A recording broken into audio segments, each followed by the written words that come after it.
roobabkii laxaad kale ee maalintii shalay galinkii dambe ka daay magaalada Burco xarunta gobolka Togdheer ayaa geystay khasaare isugu jiro dhimasho dhaawac iyo waliba burbur hantiyadeed waxaana tani sababtay inay hakad galaan dhammaan isu socodka gaadiidka u kala goosho gudaha magaalada Burco roobabkan laxaad kale ay duufaan watay ugeed mas'uuliyiinta gobolka Togdheer kuwa degmada Burco ayaa saaka u kuurgalay sidii wax uga ogaan lahaayeen khasaaraha ka dhashay roobabkii laxaad kale ee shalay galinkii dambe ka daay magaalada Burco xarunta gobolka Togdheer iyagoo kormeerkoodani ku soo maray goobihii ay khasaarahan soo gaadheen kormeerkan ay mas'uuliyiinta ku mareen goobahaasi kadib waxa ay shir jaraa'id si wada jir ugu qabteen xarunta dawladda hoose degmada Burco iyagoo tibaaxay inay khasaarahan soo gaadheen qaar ka mid ah bulshada ku dhaqan magaalada Burco sidoo kalena dhaawac iyo dhimasho ay jiraan waxay mas'uuliyiintani baaq u direen xukuumadda Soomaaliland iyo cid kasta oo ka qayb qaadanaysa caawimada dadkani oo khasaaruhu ka soo gaadhay roobabkii laxaad kale ee ka daay gudaha magaaladani Burco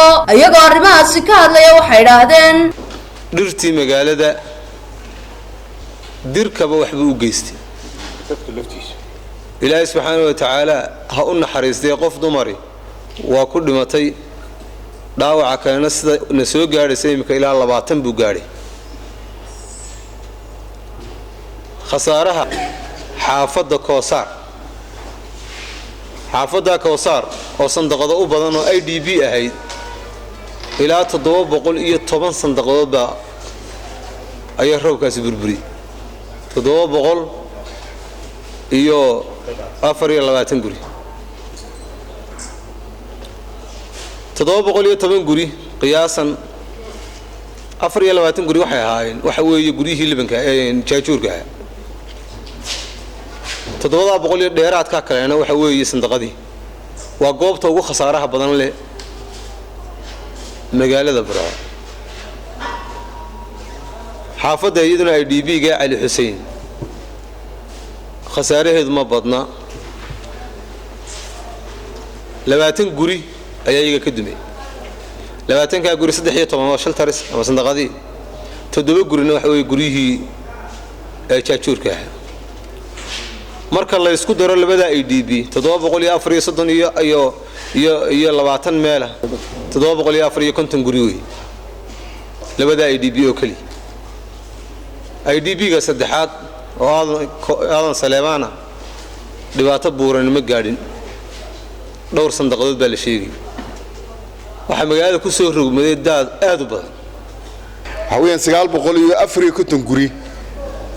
954 guri oo 200 mooyee inta kale ay IDB-da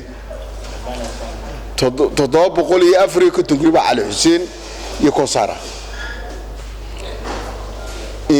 waxa kale oo meelihii dawladda kaha madaxa garoonkii kubadda madaarkii beerihii intaas waxba gaadhay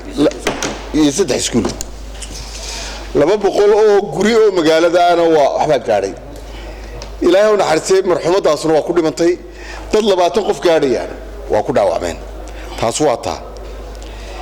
waxaan u gudbayaa waan halkan baaq uga diraya cid kasta oo wax u qabanaysa dadka wax gaadheen khaasatan IDB-da ee dadka jilicsan joogan waxaan soo maray guri titaani ka dambeeya 4 caruura iyo nin waalan baa ku xidhan ayagoo intii ruufkii wax dhan uu ka qaad aan soo maray اللي فدان صار فدان نيك والله كل حريود عروت الله عروت الوقت شفته إتكسو وحقوق قبنا سهدي تاي حكومة باغ بانو درينا هيدا باغ بانو درينا كان أحسن رئيس مالن باغ بانو درينا وحنو لنا إتكسو ضد كا وحقوق قبنا سا برع أفضل أسكسو قاعدي رحمات كا بيوجو حجارسي إنه لسه تكتير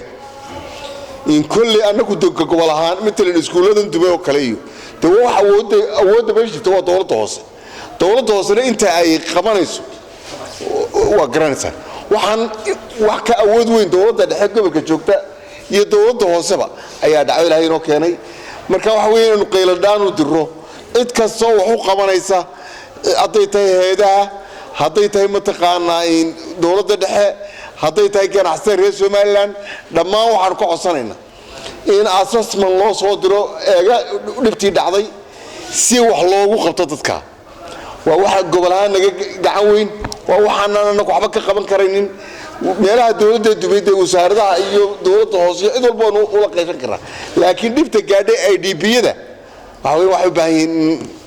in Faarax Umar qaybta hoodan waxaan hor taaganahay guryihii dumay waxa ka dumay guryo badan waa tii maamulka degmada iyo gobolka ay ka hadlayeen waxa uu ka mid yahay tiradu waa tiradii la sheegay 200 guri baa ka dumay magaalada Burco guud ahaan xaafadana ilaa 70 guri baa ka dumay waxa weeye warbixintii ay dhiibeen degmada iyo gobolku ayay warbixintu ku kooban tahay laakiin halkan waxaan ka tilmaamaynaa inay tahay xaafadii hoodan oo waxa guryihii dumay qayb ka mid ah ee ilmiga hor taaganahay marka waxaan doonaynaa go'aanku waa kii ay qaateen degmada iyo gobolka ay qaateen waxaan ku taageersanahay وبرواقة آدم محمد تلفزيون كعالمي جاي سومالي كيبل مقالة برعو